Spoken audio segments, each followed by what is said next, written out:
സ്വർണം വാങ്ങേണ്ട ഏറ്റവും നല്ല സമയം അത് ഏതാണ്? എങ്ങനെയാണ് സ്വർണം വാങ്ങേണ്ടത്? സ്വർണം വാങ്ങേണ്ടത് എപ്പോഴും നല്ല ടൈമാണ് ഡെഫിനറ്റ്ലി. പക്ഷേ നമ്മൾ നോക്കേണ്ട ഒരു കാര്യത്തിലുള്ളൂ, നമ്മുടെ ഇൻവെസ്റ്റ്മെന്റിൽ എത്ര പെർസെൻറ്റേജിൽ സ്വർണ്ണം ഉണ്ടെന്നുള്ളത്. ഇപ്പോൾ നമ്മൾ ഇപ്പോഴത്തെ ഒരു സിറ്റുവേഷൻ പറഞ്ഞാൽ ഇപ്പോൾ ജിയോ പൊളിറ്റിക്കൽ ഇഷ്യൂ ഒക്കെ ഉണ്ട്, അതിൻ്റെ പേരിൽ സ്വർണ്ണത്തിൻ്റെ വില കൂടിക്കൊണ്ടിരിക്കുന്നുണ്ട്. പക്ഷേ നമ്മൾ ഇവൻ ഇന്ത്യയിൽ ഒന്നും കൂടി ആഗ്രഹമുണ്ട്, കാരണം ഡോളറിന്റെ വിലയും കൂടുന്നുണ്ട്. പക്ഷെ നമ്മളൊരു 2011 അല്ലെങ്കിൽ 2015 കാലഘട്ടത്തിലൊക്കെ നോക്കണേ സ്വർണ്ണം ഇങ്ങനെ കൂടിയിട്ടില്ല. അപ്പോൾ സ്വർണം എപ്പോഴും ഒരു നമ്മുടെ ഒരു ഇൻവെസ്റ്റ്മെന്റിന് ഹെഡ്ജ് ചെയ്യാൻ വേണ്ടി മാത്രമുള്ള ഒരു അസറ്റാണ്. അപ്പൊ നമ്മുടെ മൊത്തത്തിലെ സ്വത്തിന്റെ ഒരു 20% ഗോൾഡ് മതി.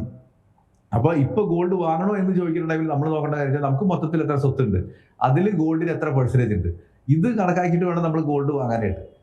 പക്ഷേ ഇപ്പൊ പലപ്പോഴും പറയും നമ്മൾ ഇപ്പോൾ ഒരു സെൻട്രൽ ബാങ്ക് അല്ലെങ്കിൽ RBI പോലത്തെ ബാങ്കുകളൊക്കെ ഗോൾഡ് നന്നായിട്ട് വാങ്ങുന്ന ആൾക്കാരാണ്. അവരിത് വാങ്ങണത് ഹെഡ്ജ് ചെയ്യാൻ വേണ്ടിയിട്ടാണ്, അല്ലാതെ അവർ റിട്ടേൺ കിട്ടുന്ന വെച്ചിട്ടല്ല വാങ്ങണത്. നമ്മൾ വാങ്ങണ കാര്യം വെച്ചാൽ എനിക്ക് എത്ര റിട്ടേൺ കിട്ടുന്നുള്ള ഒരു കണ്ണിലാണ് ഇത് വാങ്ങുന്നത്. അപ്പോൾ ഇത് അപ്പൊ ഇപ്പോഴത്തെ ഒരു അവസ്ഥയിൽ നമ്മുടെ ഒരു മൊത്തം സ്വത്തിന്റെ ഒരു 20-30% ഗോൾഡ് ഉണ്ടെങ്കിൽ വാങ്ങാണ്ടിരിക്കുന്നതാണ് നല്ലത്. ഇനി അതല്ല, അത് ഇല്ലെങ്കിൽ ഗോൾഡ് നമുക്ക് ഇപ്പോഴേ വാങ്ങിക്കൊണ്ട് ഇരിക്കണത് തെറ്റില്ല. ഏറ്റവും പുതിയ വാർത്തകളും വിശേഷങ്ങളും വിരൽത്തുമ്പിലറിയാൻ സീ മലയാളം ന്യൂസ് എല്ലാ ഡിജിറ്റൽ പ്ലാറ്റ്ഫോമുകളിലും ലഭ്യം.